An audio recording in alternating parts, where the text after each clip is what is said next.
Hola, buenos días a todos. Uno de ustedes si devuelve el saludo Buen día, ingeniero. Buen día, ingeniero. para saber que estamos interactuando. Y todos se pueden poner a habilitar su cámara para que nos vayamos conociendo también. Ya, ¿qué es lo que estamos haciendo entonces? De principio hasta que nos asignen un aula, todo vamos a hacer en forma virtual, seguramente 1 o 2 semanas. Después ya vamos a hacerlo presencial, vamos a hacer uso de laboratorio también de software para hacer pequeños proyectos y vamos a ver cómo nos repartimos para que el grupo no sea mayor a 30, así como se acepta. Seguramente que algunos pueden estar en virtual, enlazados con el resto que vamos a estar en laboratorio. Entonces vamos a hacer un calendario también para usar el laboratorio en las mañanas y en las tardes también para el otro grupo. Y así vamos a poder aprovechar también esa infraestructura que se tiene para que ustedes vayan introduciéndose en el cálculo estructural. Va a ser importante también la asistencia de los ayudantes, coordinación con el profesor. Va a ser importante también la asistencia para las notas.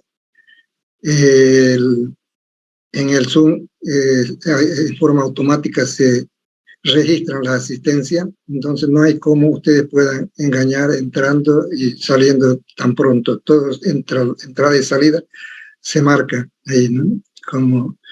Entonces un buen control, por un lado, ese apoyo que vamos a tener de pasar la lista por el Zoom.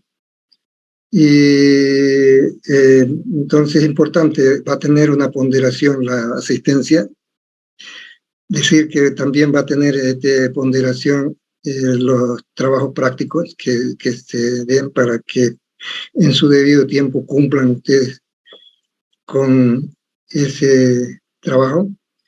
Y también va a tener importancia la participación de los alumnos en las clases, ¿no?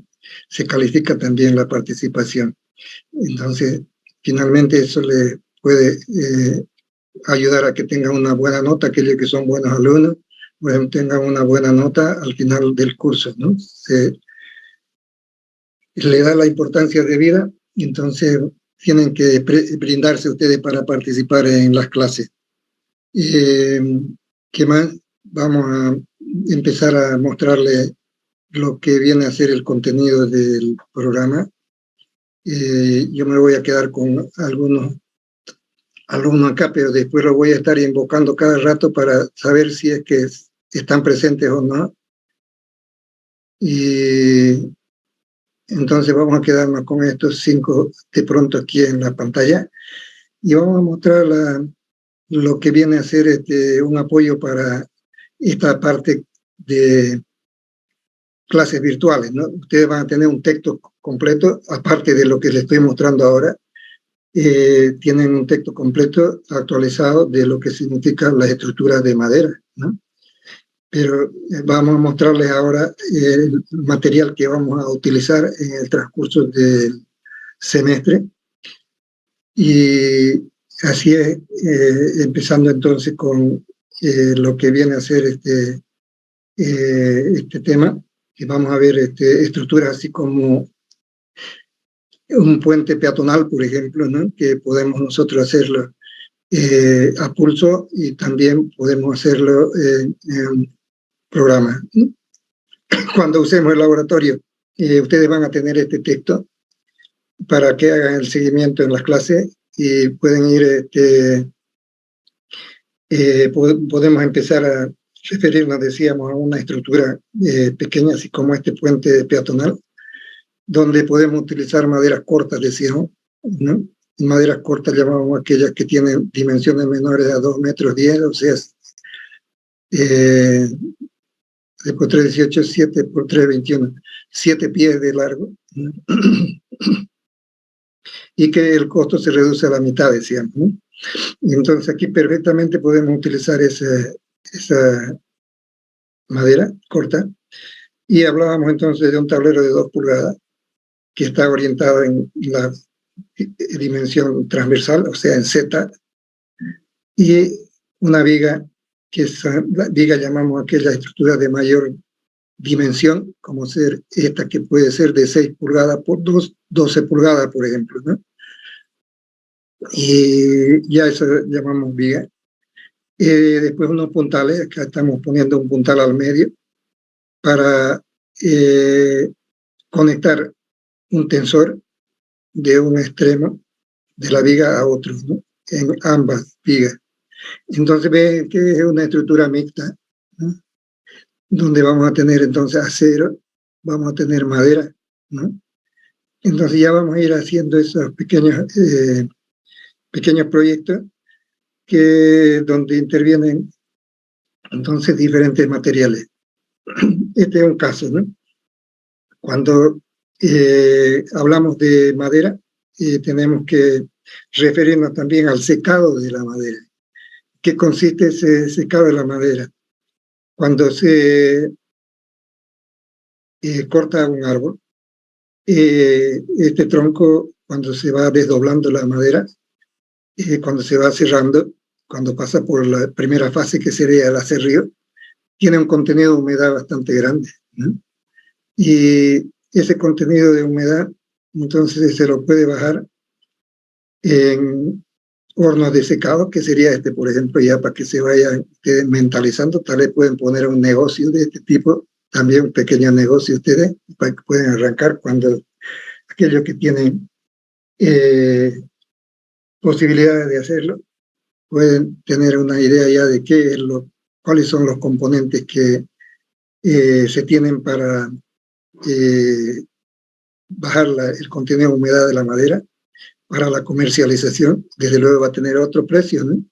Generalmente para muebles, por ejemplo, tiene que tener una madera con un contenido de humedad menores a 12%. Para la exportación, lo mismo. No va a exportar agua, ¿no? Sino, entonces tiene que tener un contenido de humedad menor a 12%. 12% se dice que es el contenido de humedad de equilibrio. Eso pueden ir anotando así puntualmente, ¿no? Son preguntas que se pueden hacer en cualquier momento. Entonces, el contenido de humedad de equilibrio de la madera es 12% para las condiciones de temperatura, presión atmosférica de la región. Es decir, depende de la posición geográfica del lugar donde se tenga este recinto. Entonces, decimos que un horno de secado va a permitirnos tener una madera de mejor calidad, aquella madera que no va a deformarse mientras se produce un secado mayor, es decir, mantiene sus dimensiones. Y eso es lo que se quiere, por ejemplo, en los muebles, en las puertas, en las ventanas, ¿no? Que no se tuerzan, por ejemplo, tampoco. Entonces, bajo esas condiciones que se tiene una madera de buena calidad, ¿no? Así, cuando se usa, por ejemplo, madera verde para una puerta, pueden quedar flojos las conexiones, las uniones, porque se achica la madera. Al perder humedad, se achica la madera, pierde una dimensión. Y entonces la pérdida es mayor, por ejemplo, en el sentido de corte tangencial que el corte radial. También todo aquello importa cuando se ve una sección del tablón o de la madera cerrada. Entonces, teniendo en cuenta esa importancia, se plantea el hecho de tener un horno de secado. Este es un horno de secado. ¿Y en qué consiste este horno de secado? Si bien aquí está en transparencia, vamos a decir que las paredes tienen que ser de tal manera que les proporcionan un aislamiento térmico adecuado para que no haya pérdida, digamos, de calor importante. Tienen que ser paredes dobles, ¿no? Es decir, se hace entonces 2 paredes y en el interior se pone o lana de vidrio u otro material que sea aislante térmico, ¿no? De esa manera entonces se ahorra energía, es decir, eléctrica si es que es un horno eléctrico, o otro tipo de energía puede ser a gas, ¿no? Otro tipo de energía puede ser a vapor, por ejemplo, que como hay alta pérdida de madera en una aserradera, esa misma madera entonces se puede utilizar para calentar el agua y hacerla circular por tubería, que vamos a decir que esto es un radiador, ¿no? Arriba. Entonces se necesita un radiador en este caso para que mantengamos el horno a una temperatura adecuada de acuerdo al programa de secado que se elabore para la especie.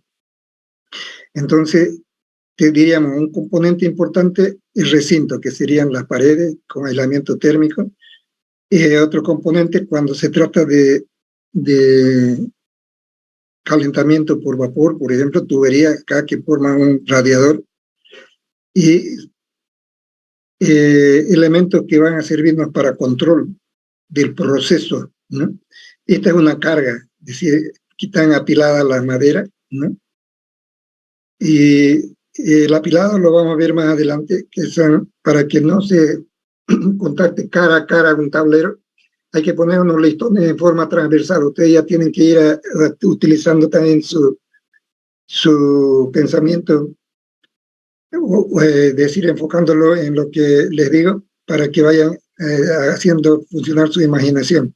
Entonces son tableros que están dispuestos, por ejemplo, hacia lo largo, pero transversalmente hay unos listones separadores que permiten que el aire circule entre tabla y tabla, entre grupos de tabla en una camada horizontal. Entonces hay espacio para que circule el aire. Y entonces este es un apilado que se tiene para este caso. Aquí podría entrar otro paquete.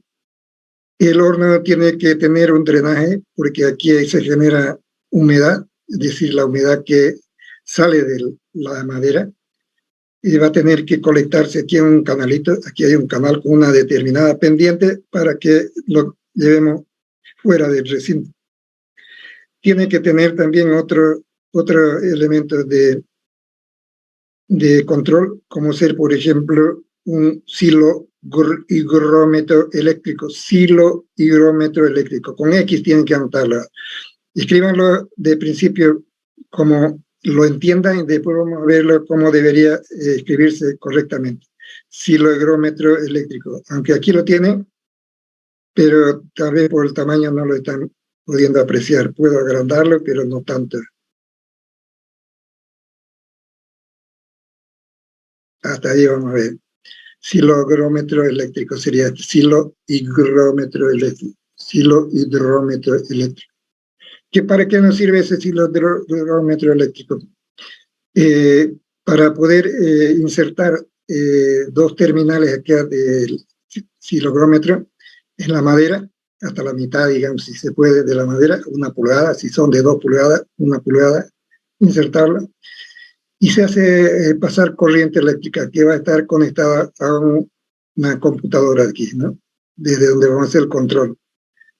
Y se hace pasar corriente eléctrica, entonces eso se traduce en contenido de humedad, y aquí nos puede mostrar la pantalla ya el contenido de humedad que tiene en ese momento la madera. Así entonces, en todo el proceso, cualquier momento podemos estar viendo cómo es el progreso del secado, ¿no? Ese es un método que se utiliza. El otro sería, si no tenemos esto, dejar probetas de pequeña dimensión, por ejemplo, de 5 por 5 centímetros por 20, y a través de una ventanita que podemos poner estratégicamente dispuesta acá, sacar muestra y pesarla, ¿no?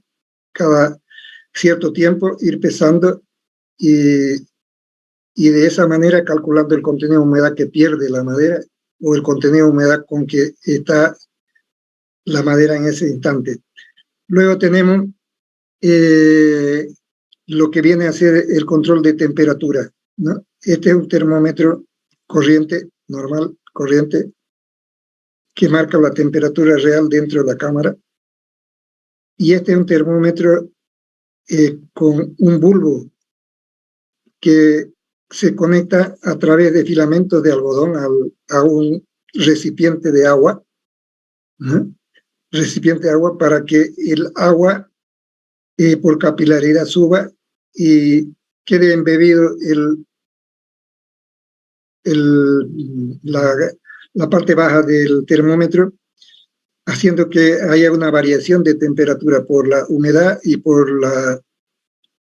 la evaporación que se está causando en este momento en ese bulbo. Y esa gradiente se dice, ¿no? La diferencia de la lectura de este termómetro con este otro nos da el contenido de humedad dentro de la cámara. Contenido de humedad, pero dentro de la cámara, ya no dentro de la madera. Este es para la madera, esto dentro de la cámara. Si llega un momento tal que este se humedece también, por ejemplo, el contenido de humedad, la lectura va a ser la misma y entonces empieza a llover, dice adentro, ¿no? No es eso lo que queremos, otra vez se moja la madera, ¿no? Tiene que haber por eso un gradiente de secado, un control.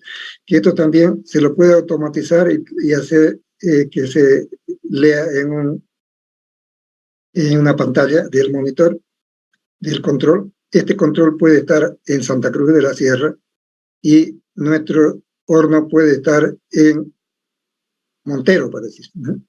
O puede estar en un lugar más alejado, donde tengamos conexión de energías suficiente como para hacer el proceso de secado. Entonces se puede hacer un control remoto, como podríamos decir, ¿no? No habría necesidad ni siquiera de abrir las puertas para entrar e inspeccionar adentro, sino todo lo podríamos controlar desde esta computadora. Necesitamos además para ese horno de secado un ventilador, ¿no? Que ventilador es para distribuir aire caliente y hacerlo recircular así, ¿no? Recircular. Entonces este ventilador es importante también. Se necesita un extractor, aquí sería un extractor de aire, que funcionará cuando tengamos mucha humedad, digamos, una cierta humedad ya que botar del ambiente de la cámara, e insuflar un aire fresco, un aire nuevo, ¿no? Acá. Así es. Eso ya se están imaginando ustedes qué es lo que compone un horno de secado y cómo se hace el control. Lo importante también que esta cámara, aquí se puede apreciar mejor ya la orientación de las tablas y los elementos transversales que se ponen para permitir que el aire entonces circule entre las piezas. Yo voy a ponerlo así y vamos a ver qué grado de interés le pusieron y para que se vayan ambientando ya también la participación. A ver, Claudia Graciela, a ver, me va a decir. Va a hacer algunas preguntas que ustedes responden en pocas palabras. Okay. Claudia Graciela, ¿qué se dice como definición del contenido de humedad de equilibrio? De equilibrio.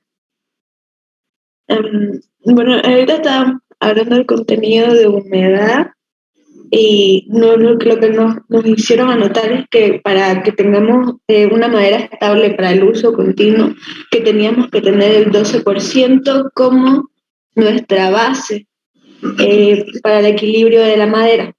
Así es, ¿no? Entonces, Depende también mucho de la ubicación geográfica, ¿no? Así es. Entonces, esa es la importancia de secar la madera, entonces, ¿no? Cuando hablo con Caguasi, por ejemplo, va a ser un primer llamado porque no está en imagen aquí en mi monitor. Caguasiri. Un llamado, entonces, no está. Ya vamos al tercer llamado, ya lo borro de la lista de la presencia en este día. Apareció, dice Kawashiri. Bueno, Kawashiri, ¿qué decíamos como componente, por ejemplo, del horno de secado? ¿Cómo deberían ser las paredes?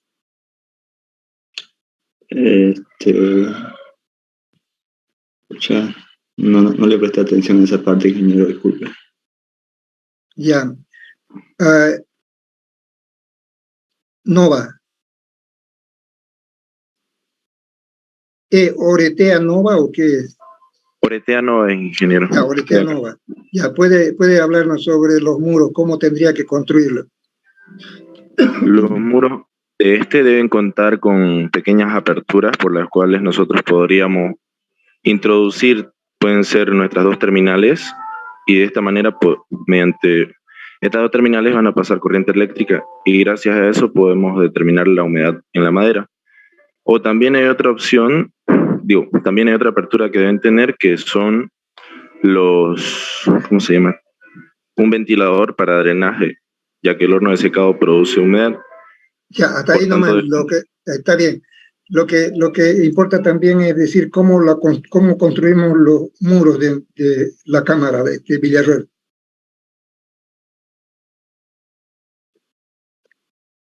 Villarroel Ponce. Buenos días, ingeniero. Muy bien. Usted mencionó que la construcción de las paredes tenía que ser dobles y la pared interna tenía que ser de lana de vidrio o otro aislante térmico.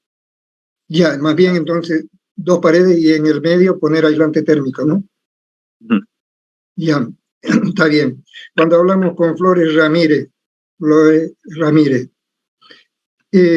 de cómo determinamos el contenido de humedad dentro de la cámara del ambiente. Va a escapar, ingeniero, no entendí esa parte. Ya, David Trigoso. Tampoco le entendí esa parte, ingeniero. Ya, vamos a tener suerte con Peñalosa Guzmán.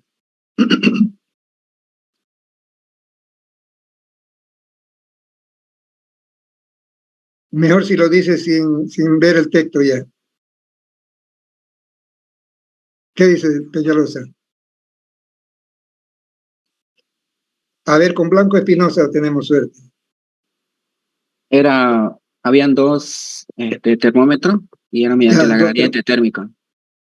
Ya, ¿qué características tiene cada uno de ellos? Llegan a medir la temperatura del ambiente dentro del horno. Sí, uno que es un termómetro normal que mide la temperatura dentro del horno. ¿Otra? Hay un termómetro también que va entre las maderas, entre el medio de las maderas.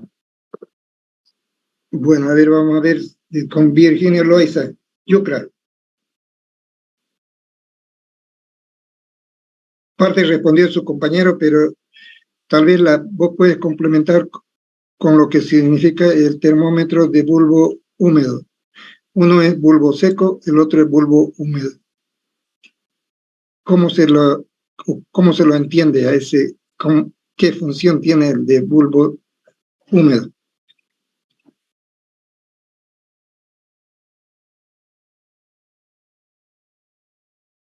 ¿Y cómo se entiende que tiene que hacerse para que cumpla esa función?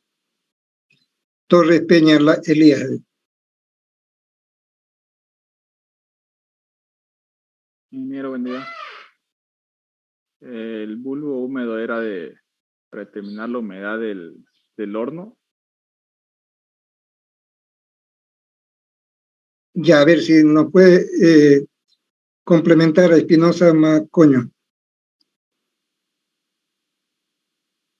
¿Cuáles son las características del bulbo seco húmedo? ¿Qué hacemos para que se llame bulbo húmedo? ¿Qué función tiene que cumplir? ¿Controlar la humedad de la madera, ingeniero?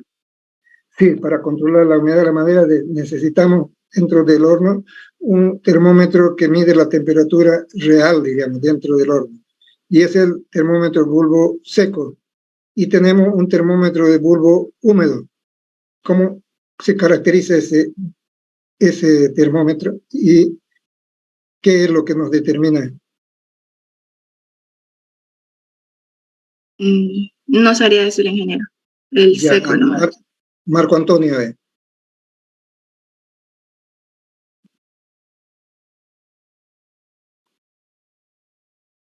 Méndez Aracena.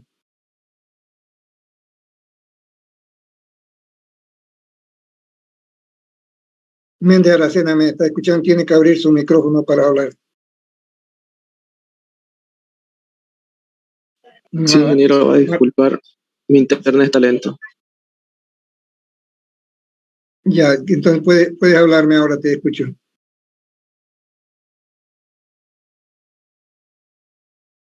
Bueno, se perdió. Gutiérrez León Gerson. Yo respecto a lo de termómetro con bulbo, le entendí que tiene que estar conectado a un bulbo con agua para que para saber el contenido de humedad dentro de la cámara. Eso es, pero entonces, ¿cuál va a dar mayor temperatura? ¿El bulbo seco o el bulbo húmedo? El bulbo seco. Mayor temperatura, así es. El otro se enfría por la evaporación porque está absorbiendo humedad, está rodeada de humedad. ¿Y cómo se hace que esa humedad envuelva al bulbo? ¿Te has fijado ahí en el esquema? De alguna manera, recuerda entonces cómo está el gráfico. Eso es importante porque vos puedes fabricar un bulbo húmedo. Tiene un recipiente, decía, ¿no? De agua. Pero ¿cómo se conecta el agua del recipiente con el bulbo?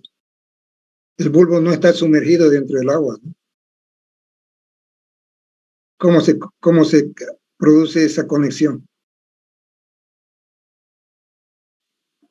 Ya, Martínez Rojas, a ver, nos va a ayudar.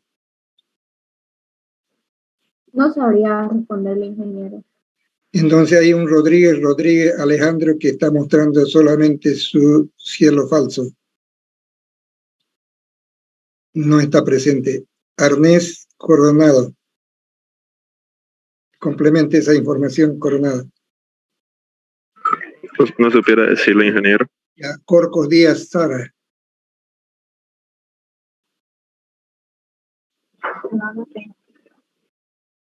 Nada. Cano Taborga Junior.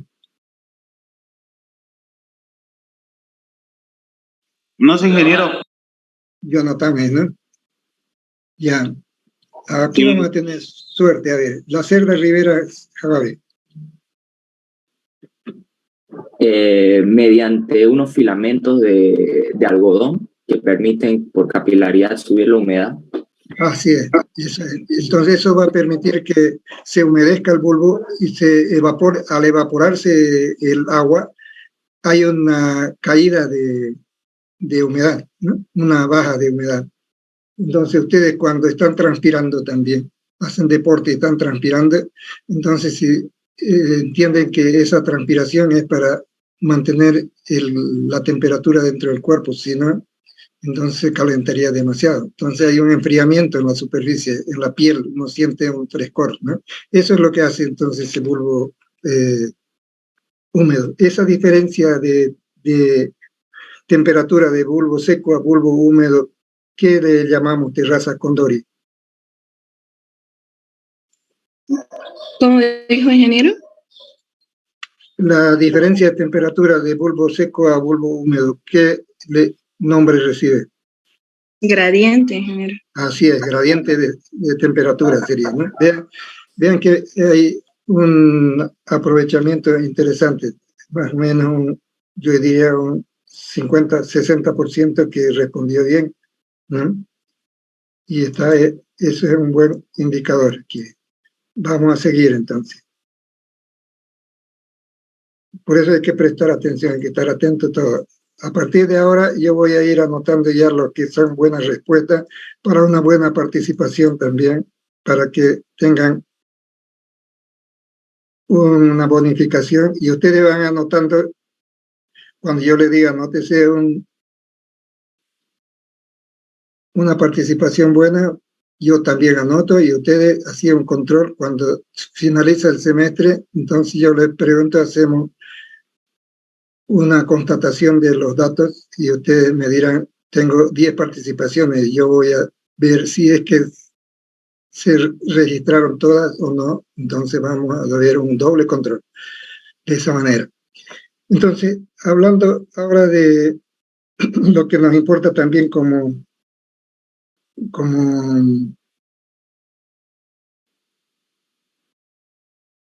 vamos a volver al tamaño natural, así es, para que lo recuerden.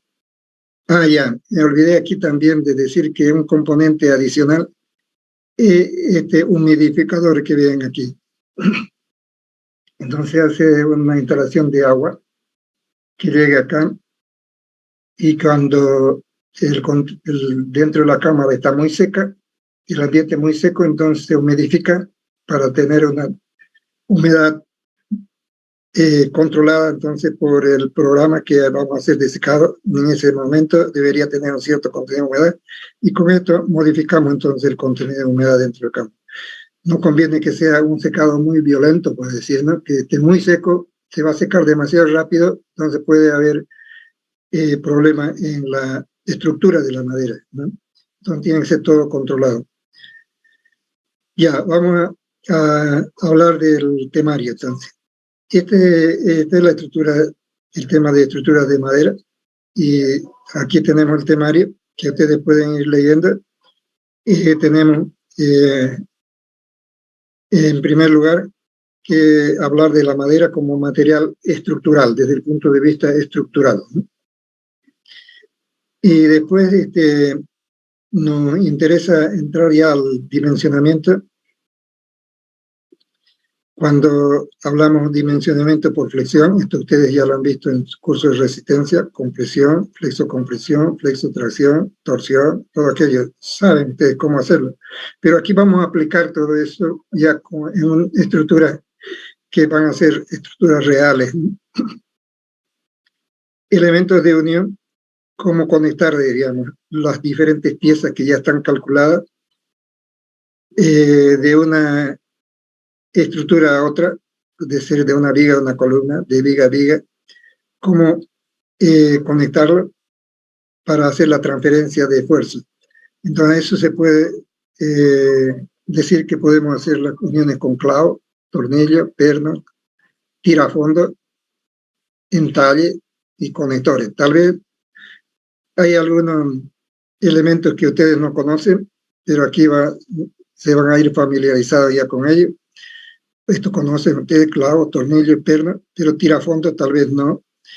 Los tirafondos no son nada más que una parte roscada como el perno, pero que es cónica, es decir, que va de menos a más en diámetro y tiene una cabeza de perno que se puede ajustar con llave porque son desde tamaños de 1 pulgada hasta 12 pulgadas pueden encontrarse de grandes, ¿no?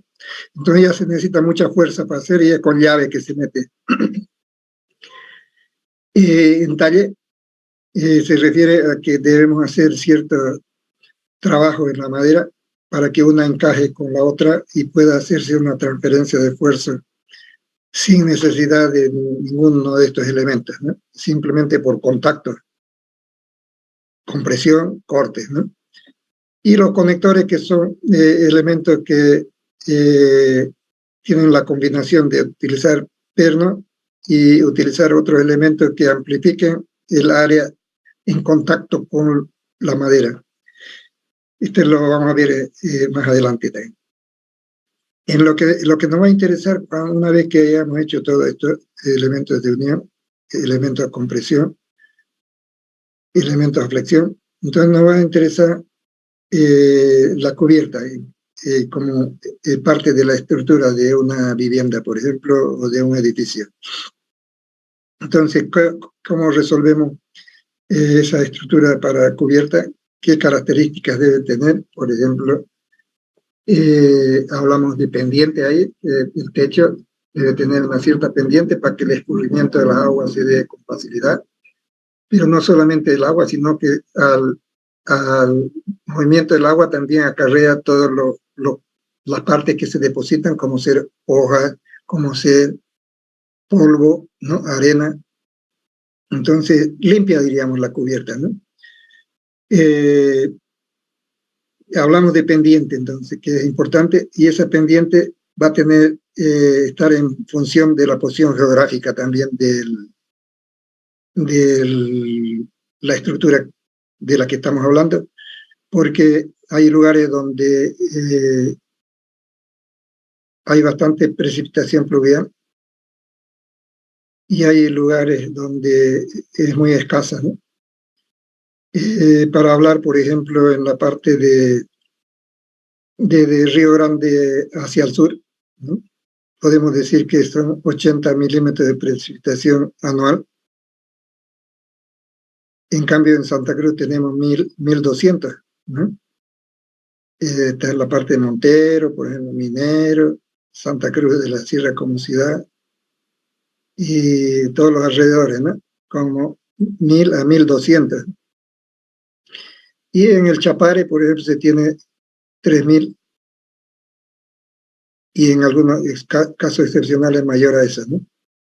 Entonces, la cubierta tiene que estar la pendiente tiene que estar en función de esas características también, por la posición geográfica que tiene. Hay lugares, por ejemplo, donde no llueve, ¿no? El sur de Potosí, por ejemplo, ¿no? En el caso del Perú, toda esa costa, y Chile también, toda esa costa, las precipitaciones son muy escasas, ¿no? Entonces, tiene importancia eso.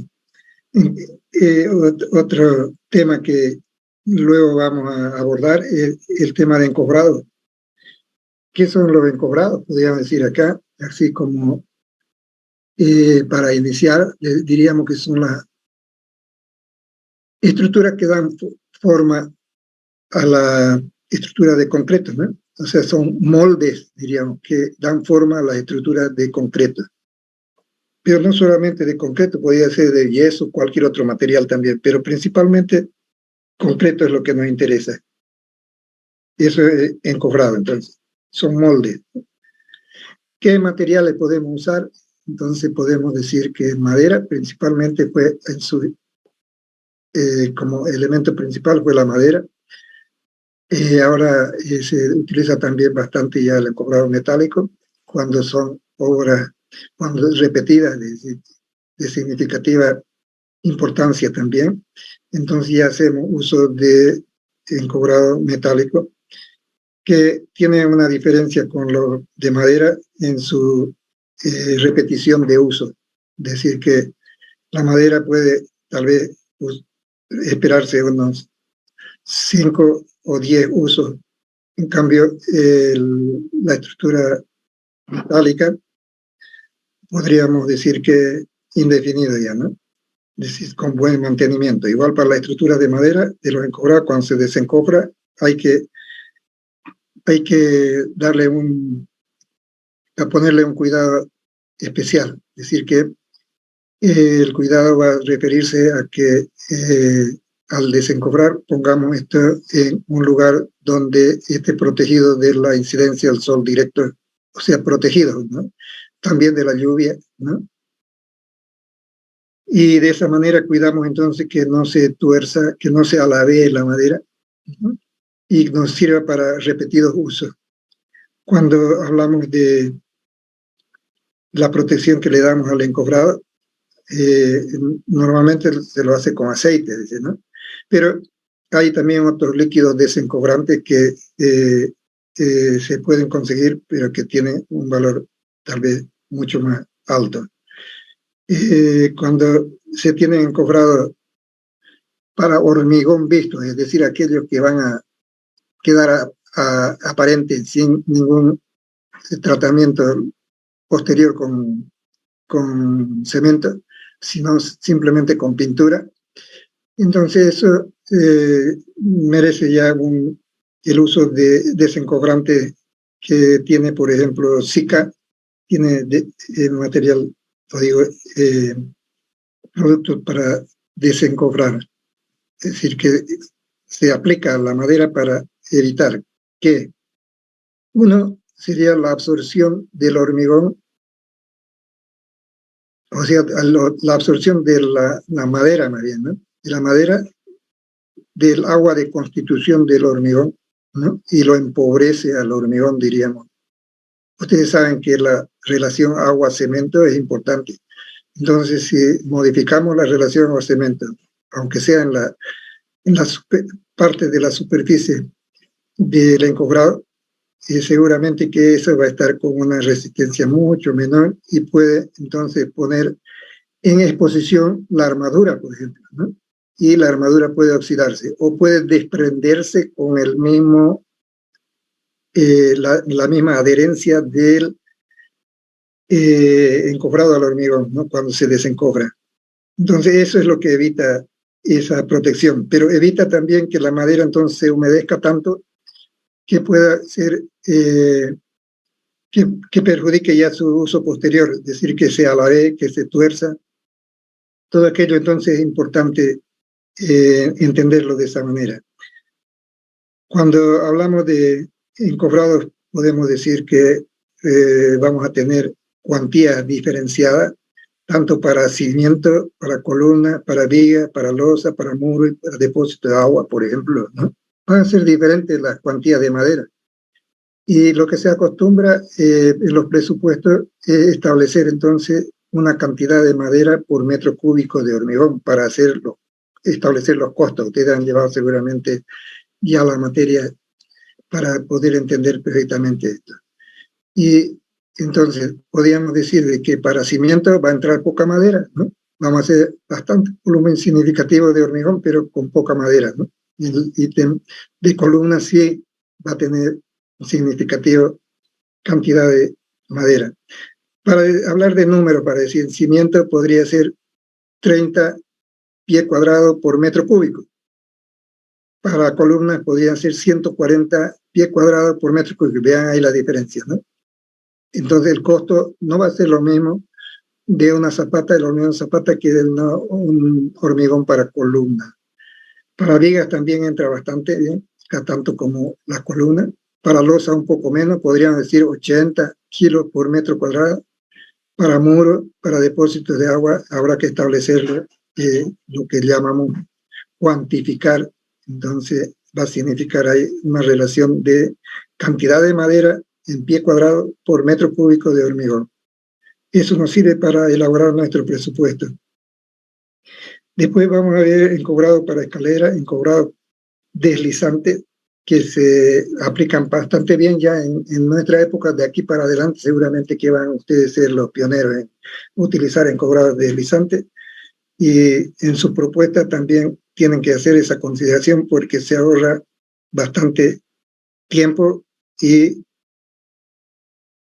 son tecnologías que en otros lugares se utilizan mucho. Decir que un viaducto, por ejemplo, este viaducto de la Banzer, el cuarto anillo, vamos a decir que tardó 1 año y medio. Con encobrado deslizante tal vez podíamos hacerlo sin perjudicar el tráfico, en otra palabra, ¿no? Sin cerrar el tráfico podríamos hacerlo en mucho menos tiempo, ¿no? Y inicialmente tal vez puede asustar el hecho de los costos iniciales, pero a la larga no estamos perjudicando también el tráfico vehicular, que es lo importante. Encobrado deslizante, vamos a decir, en ese aspecto, y se utiliza mucho para viaductos, por ejemplo, ¿no? Ustedes van a ver soluciones que actualmente se exigen para no modificar, diríamos, el ambiente natural que se tiene cuando se hace el trazo de la carretera. Entonces hay lugares que se resuelven por viaductos y que pueden tener entonces alturas tan grandes sobrepasando los árboles, por ejemplo, ¿no? Si alguien de ustedes conoce, por ejemplo, San Pablo, de San Pablo a Guarujá, hay varios túneles, como 13 túneles, pero también hay varios viaductos que van por encima de los árboles para no tocar la naturaleza siquiera, ¿no?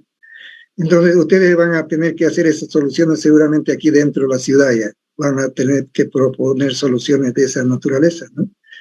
Porque Nos vamos luego a las especificaciones y después las aplicaciones. Vamos a hacer un puente de madera, así como el que mostramos, pequeño. Vamos a hacer un showroom.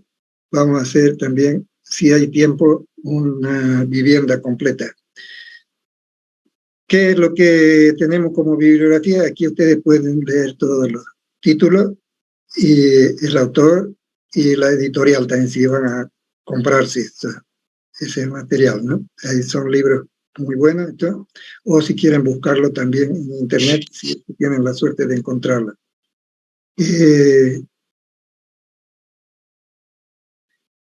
En los temas, entonces, aquí vamos a ver así en forma rápida un repaso de lo que vamos a ver en las clases posteriores, porque me parece que siguen inscribiendo todavía alumnos y seguramente que la próxima clase ya vamos a tener el número de alumnos que realmente vamos a tener el semestre, ¿no? Entonces, ahora vamos a hacer un repaso simplemente así ligero de lo que tenemos y la importancia que le vamos a dar a cada tema.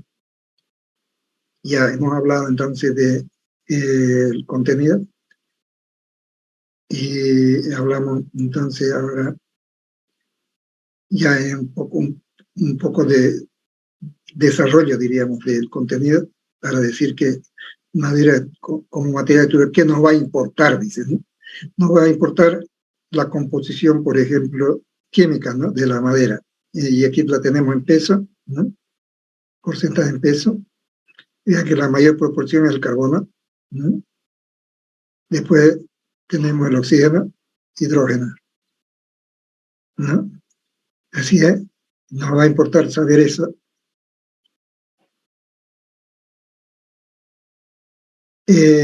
También la composición química, así como tal vez ustedes van a poder entenderlo mejor, entendiendo que cómo se hace el enlace de los elementos y cómo se hace el enlace ya entre ellos, ¿no?, para formar la madera.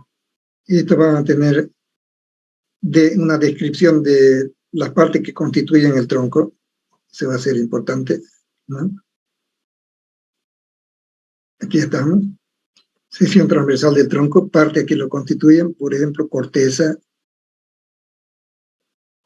la parte externa, líber, una parte interna, adherida a la corteza, el cambium, la parte blanca, albura. El cambium está entre el líber y la albura. Entre el líber y la albura acá. Son pequeñas laminillas, ¿no? Enseguida vamos a dar rápidamente su característica. Después la médula, anillos de crecimiento, radios medulares, médula. Todo esto que estamos repasando acá es más bien de conocimiento de ustedes porque han llevado sus cursos de formación anterior, es decir, en colegios, ¿no? Pero sí vale la pena recordarlo para saber de qué parte vamos a valernos para nuestra estructura, cuál es la mejor parte para nuestro material estructural.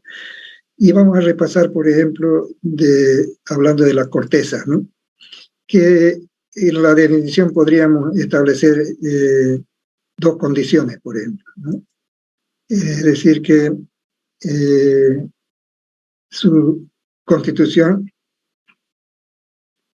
cómo está constituida,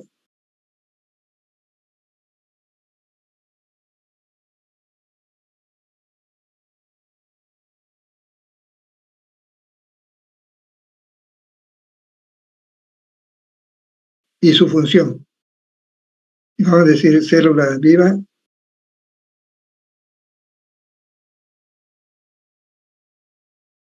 y su función acá.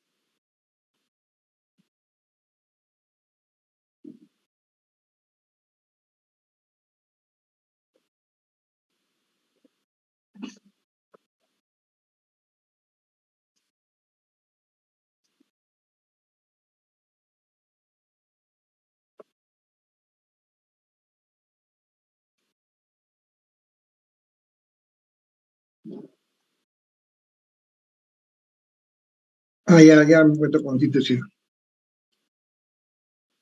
Funciones aquí.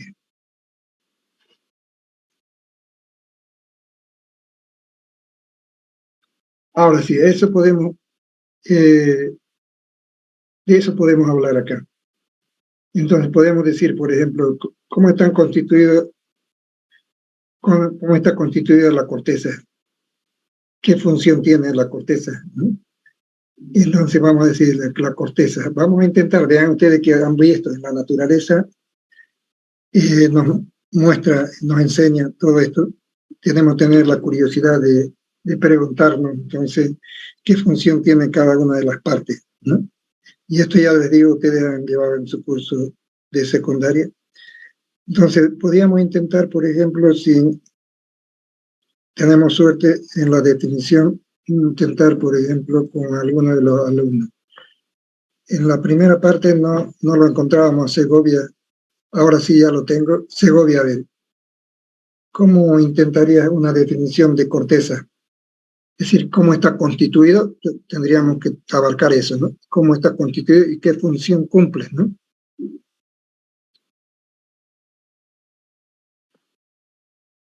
Está contenido por núcleo y... No, ¿qué tipo de células? ¿Vivas, muertas, agonizantes?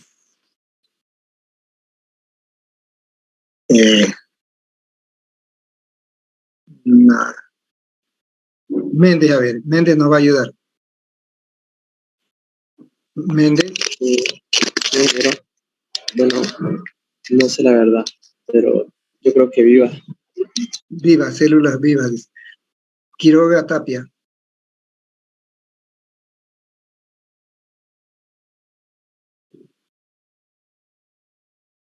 Tiene que abrir su micrófono. Quiroga, Tapia. Ingeniero. Sí. Queremos que nos defina la corteza. Entonces, en la definición tiene que expresarse qué tipo de célula está compuesta y qué función tiene la corteza. ¿Qué función cumple? Sería la manta protectora del tronco, la corteza. Así es, entonces protección diríamos, ¿no? Ya. Sí. ¿Y con sus células serán vivas, muertas? Serían vivas, la celulosa no sé si sería viva. Ya, a ver, vamos a tener suerte con la cerda, si es que puede complementar algo o si está de acuerdo con lo que dijeron sus compañeros. Yo creo que la corteza es la parte que protege al interior de la madera. Entonces, me arriesgaría a decir que son células muertas. Células muertas, ¿no? Y Alvarado Josefat, ¿qué diría? ¿Está de acuerdo con lo que dijo la cerda? No, buen día, ingeniero. Yo que tengo entendido, o sea, es la cobertura que tiene la madera y esta se puede regenerar, por ende tiene células vivas. Ya, células vivas. Está bien. Entonces, me parece que de todo lo que se ha dicho, entonces podemos rescatar de que son células que, os digo, la corteza tiene la función de protección, eso está bien. Protege, ¿qué, Alvarado? ¿De qué protege al árbol? O sea, de todo tipo de infección. Podría ser una infección que pueda llegar a la madera. Es lo más directo que podría venir, que podría explicarlo, digamos. Ya. Entonces está bien. Podríamos decir que está constituido por células muertas y que tiene como función la protección. Su función de protección, ¿no? Así podríamos decir aquí. Así podemos sacar como conclusión, dice. Entonces, ¿qué vamos a poner para esta, no? Estamos hablando de la parte de la estructura. Y aquí vamos a decir que esta célula muerta, vamos a decir. Y su función es protección.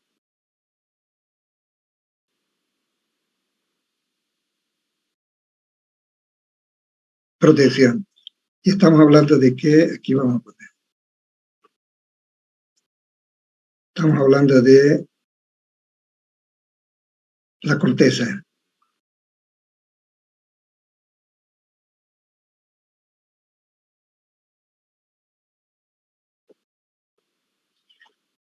Vean que podemos responder de esa manera. Célula muerta aquí.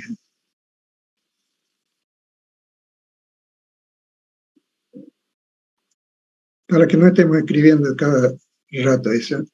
Aquí vamos a decir que célula, ¿no? Constitución, célula.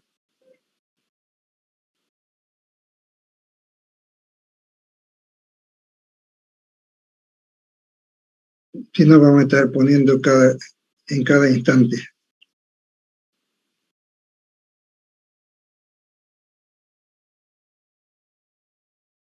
Muerta vamos a poner aquí, ¿ven? Está mejor. Ahora nos vamos a la otra parte, aquí. Libre.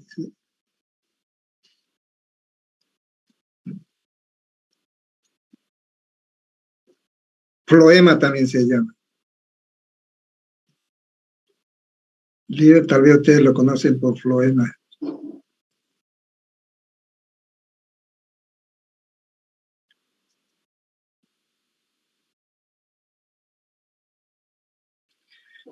Vean que vamos enriqueciendo entonces también nuestro lenguaje para poder hablar más técnicamente en el campo, en este campo que es muy importante, floema. Entonces estas son células ya activas.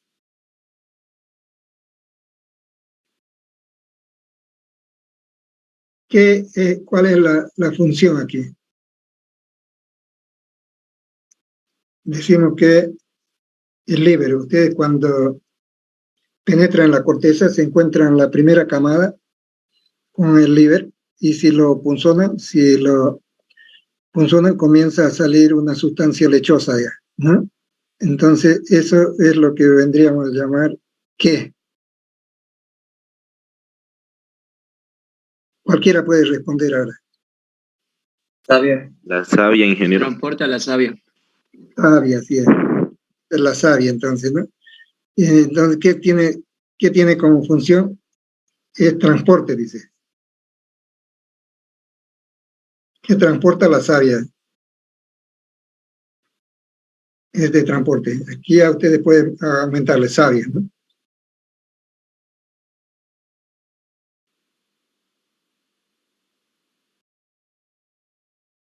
Transporte. La savia, pero esta savia, a diferencia de otra que vamos a ver enseguida, se llama savia elaborada. Savia elaborada. Y tiene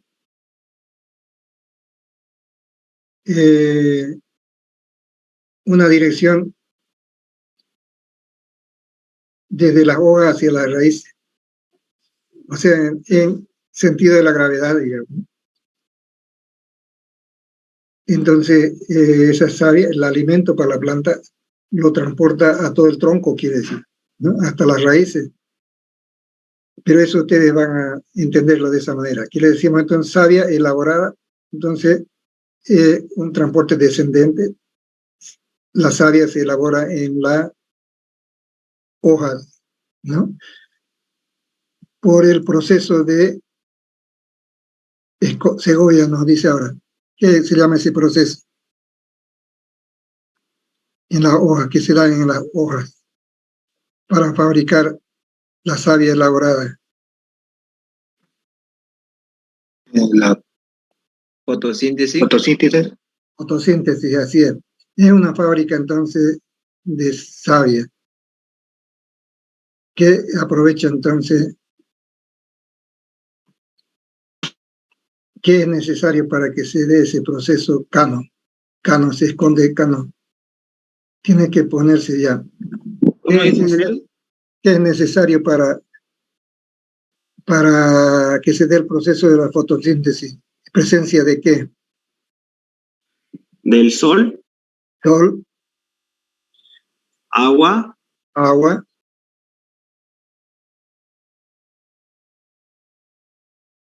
Eso nomás me acuerdo. ¿Y de dónde saca el carbono? Porque hemos visto que el carbono es lo más importante ahí, ¿no? Carbono, oxígeno, hidrógeno. En la composición, vea, eso ya nos ilumina la parte química, dijimos, ¿no? De una célula.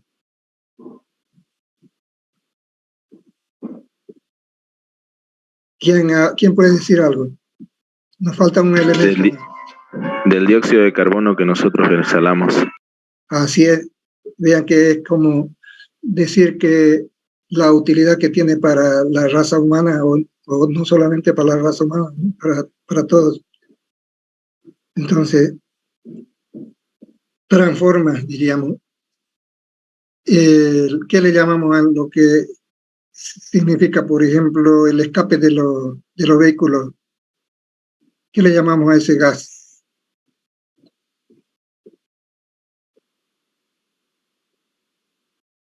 Hay monóxido de carbono, hay dióxido de carbono.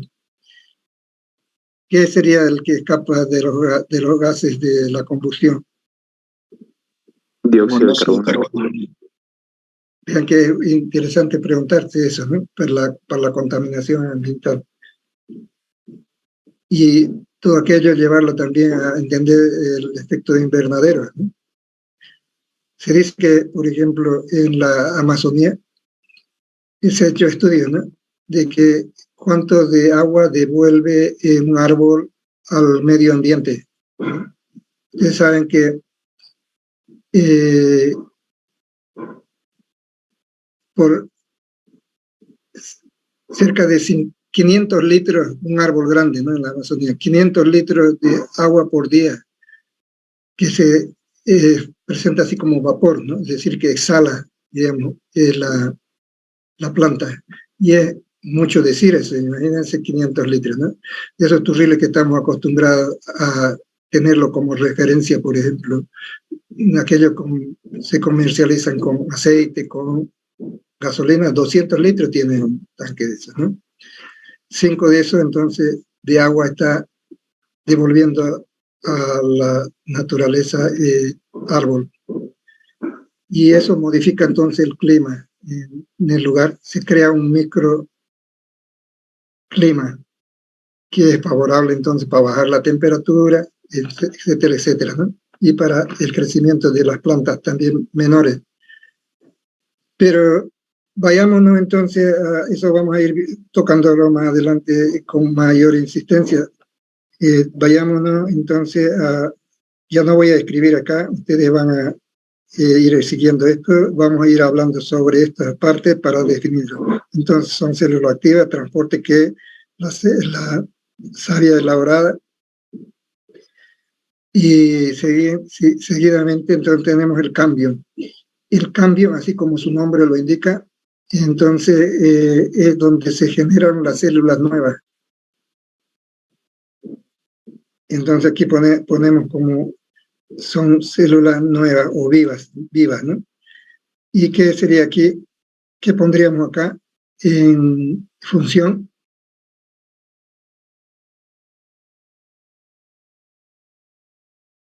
¿Qué podríamos en función si se generan células nuevas? Creación. A ver, una palabra encuentre de definición.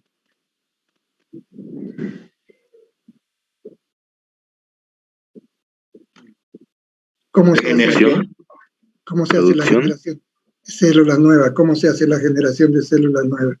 Vamos a ver quiénes están durmiendo aquí. Marco Antonio está durmiendo. Ah, ahora sí. Revivió. Ya. ¿Qué podríamos ponerle entonces aquí para nuestra definición?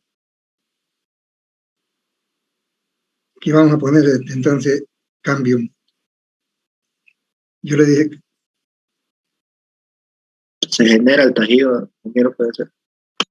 Cambio, ¿no? Son células vivas, ¿no? Activas, vivas, activas.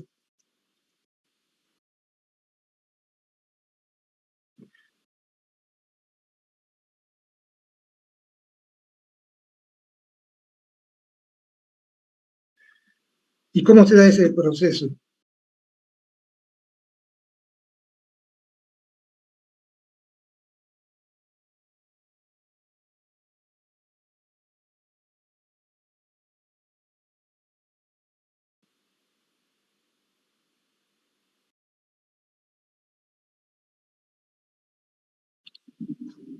Se da por partición celular, ¿no?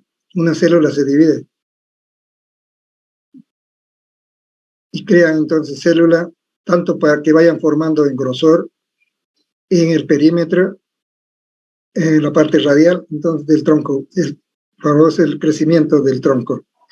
Pero entonces sería que reproducción, si tal vez podían poner acá. ¿Saben ustedes que la reproducción puede ser sexuada o asexuada? ¿Qué sería esta? ¿Sexuada o asexuada? Asexuada por mitosis. ¿Qué sería esta reproducción? ¿Sexuada o asexuada?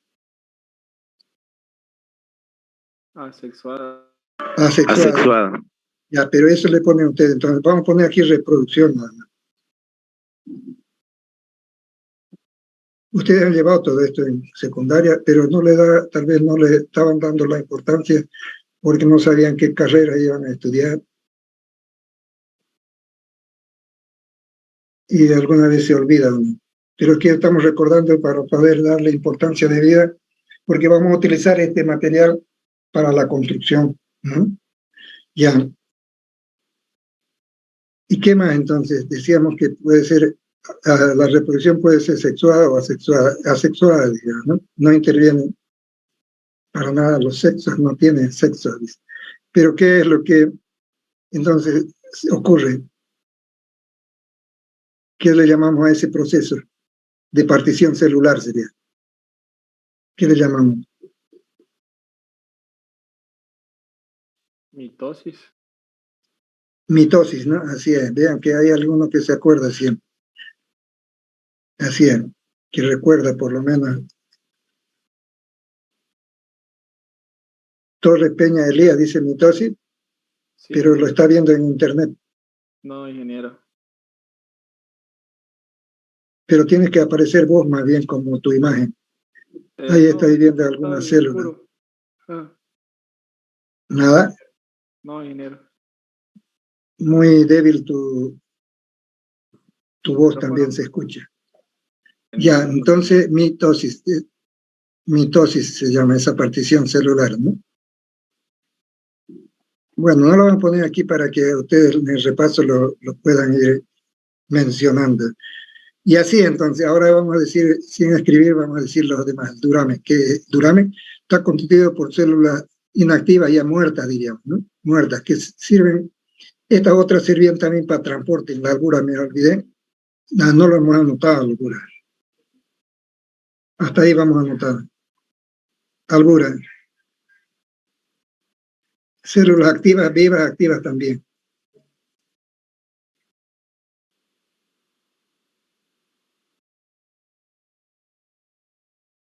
Y su función va a ser transporte también.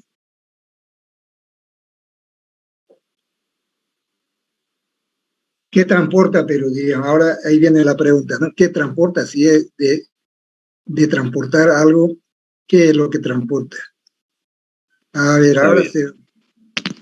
A ver, vamos a preguntar. Oretea, ¿qué transporta? Uy, perdón. Transporta savia. Hay dos tipos de savia. Ya, ¿qué savia? La que nos acaba de nombrar, que es la elaborada, y esta no me acuerdo del nombre, pero la transporta la otra y la transporta desde las raíces hacia arriba. Así es, célula, transporta la savia bruta, se llama esa. ¿No? Entonces, aquí lo vamos a dejar así para que ustedes recuerden, savia bruta. Y entonces de abajo para arriba. Pero ¿cómo es que desafía la facilidad que debería darle la gravedad, por ejemplo, ¿no? ¿Cómo es que vence esa fuerza de gravedad para llegar a 30, 40 metros de altura en árboles grandes? Como si fuera una bomba, ¿no? Por la capilaridad. Así es, capilaridad. ¿Y qué más?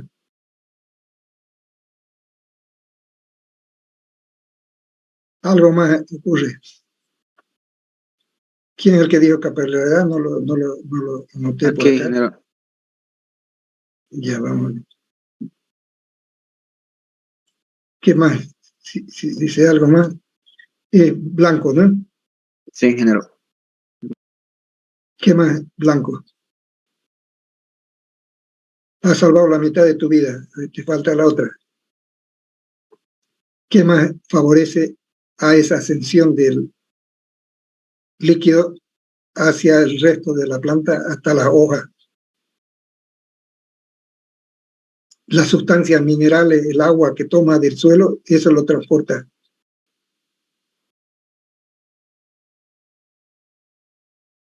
Pero ¿cómo se facilita ese transporte? Bueno, decimos venciendo la gravedad, es por capilaridad, en cierta medida, hasta cierta ascensión podría tener, pero después de eso ya no más. Entonces, así como nosotros transpiramos, la planta también transpira por exudación, diríamos, ¿no?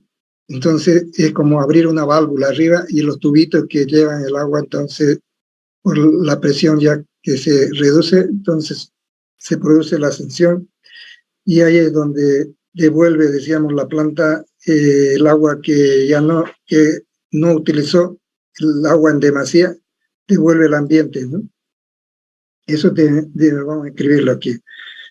Y lo último sería duramen, ¿no? Que es lo más importante, ¿no? Duramen. No quería escribirlo esto, pero vamos a terminar.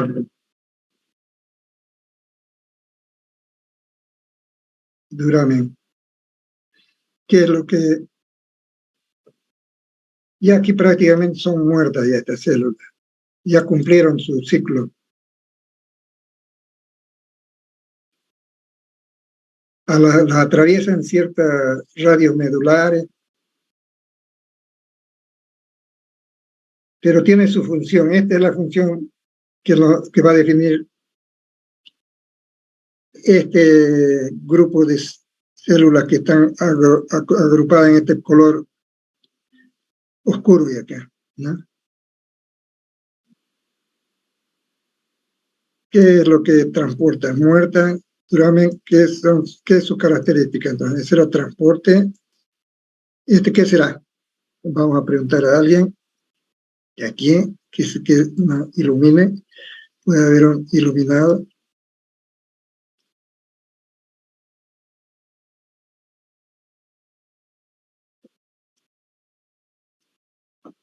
Ya. ¿Cuál es la función del duramen? La parte más dura del tronco. Sí. Tiene roja melanina, ya. Soporta la estructura. Entonces, resistencia, nos podrían decir, ¿no? Es mantener el tronco y las hojas, ingeniero. Sí, entonces su función es resistencia. Le da resistencia al tronco. ¿Y las raíces para qué servirán? Pues son parte del árbol también. No está anotado acá, pero podríamos ponerlo. Para el equilibrio. Así es, entonces eso anclan la estructura en el piso, ¿no? Ustedes van a ver que es interesante las raíces de una palmera, por ejemplo, ¿no? Cuando vayan excavando hay muchas superficiales así, después se va formando un bulbo, es todo un bulbo de raíces, miles de raíces, ¿no? Por eso le da la resistencia adecuada de empotramiento, diríamos, a la estructura de una palmera, ¿no? Hay palmeras, por ejemplo, tan esbeltas como el sumuqué. Ustedes conocen, si conocen algo de palmeras, sean interesados por buscar los nombres. Y esa es tan esbelta, tan delgada, pero que puede crecer a unos 30 metros de altura y recibir la fuerza del viento, por ejemplo, sin ningún problema, ¿no? Especialmente cuando crecen en lugares donde hay mucha vegetación, ellas buscan la luz y crecen mucho, mucho, ¿no? Muy alto. Entonces uno no se explica cómo pueda sustentarse, pero cuando ve que el anclaje es perfecto, ¿no? Y la resistencia también de las fibras es lo suficiente como para recibir un momento importante de todo lo que vean ahí con una compresión, se da, ¿no? Entonces son estructuras de la naturaleza que se han ido amoldando conforme aparecen, digamos, los fenómenos que la perjudican, ¿no? En cierta manera. Bueno, aquí vamos a dejarlo entonces nosotros esta clase y espero que ya en la siguiente clase haya más alumnos y después vamos a dividir nuestro tiempo para decir cuándo hacemos prácticas y laboratorio. Lo que es importante que ustedes también tengan algún programa. En este caso, el que estamos usando es RAM Element. Y le van a preguntar a los ayudantes si es que está todavía por acá. Creo que nos estaba acompañando. Sí, ingeniero, estoy aquí. Ya. Entonces, decirles cómo van a bajar, si es que aprovecha un minuto, dónde lo encuentran, cómo van a bajar. Y especialmente los módulos de carga, o sea, de la norma. Ya, está bien, ingeniero. Ya, puede indicarlo entonces, Arete. Ahorita no sería posible. Te estamos escuchando. Yo voy a estar investigando, creo que envió el link en el otro grupo de la anterior gestión, de ahí se lo voy a compartir a los chicos para que lo descarguen. Ya, entonces, pero es importante que lo tengan para que vayan ensayando también en su casa, aquellos que van a ir al laboratorio. Los que no tengan no van a tener pretexto porque van a tener que ir al laboratorio, ya lo van a atender y pueden usar entonces todos esos equipos para hacer sus proyectos, ¿no? Pero los que tengan, entonces pueden hacerlo también desde su casa, ¿no? Hacerlo en su casa. Entonces es importante que tengan el programa y así se van introduciendo entonces las herramientas que nos facilitan el cálculo, es decir, nos ahorran tiempo más bien decir, pero el ingeniero sigue siendo el principal actor, diríamos, en esto, porque en la estimación de carga, interpretación del resultado, siempre va a intervenir, ¿no? Porque a un programa te puede darle datos errados también y le va a dar entonces soluciones erradas. Y entonces eso es lo que vamos a ir haciendo desde tal vez de la siguiente semana. Y por el momento sería eso. Yo les voy a poner en la plataforma los textos para que ustedes lo tengan y vamos a tener un texto para, decían, el general de estructura de madera. Vamos a tener un texto que es para esta plataforma virtual, que es el que les mostré, que estamos siguiendo. Vamos a tener otro texto que es de encobrado, ¿no? Encobrado, un tema como si fuera un tema aparte, pero hay un texto también de encobrado y hay una parte también para la clase virtual, ¿no? Entonces, van a tener todas esas herramientas, no hay ningún pretexto para que aprovechen entonces su bibliografía y de la bibliografía que han anotado seguramente ahí y lo que van a tener en los textos, también en el texto está la bibliografía y nos veríamos entonces la próxima semana, ¿no? El martes a la misma hora, así es. Como no hay no hay en el Zoom horario de 15, cada 15 minutos, por eso lo ponemos 30, ¿no? Pero lo haríamos hasta las 10:15, así, con 2 horas de clase más que suficientes, ¿no? Para que no se cansen demasiado. Pero desde las 9:15 va a estar abierto también para que ustedes vayan entrando y empezaríamos entonces a las 9:30 la clase. Hasta luego, jóvenes. Ya, ingeniero, una consulta. Aún no envió el link para el grupo A de madera. Sí, todavía no, más tarde le voy a mandar. Lo que si viene lo que están pasando en Metallica, entonces ya les mandé, los de este grupo, ¿no? Tienen también Metallica, ya les mandé la invitación y entonces pueden acceder a las 11:30, ¿no? En este momento son las 11:05, a las 11:30. Listo, jóvenes. Hasta luego entonces.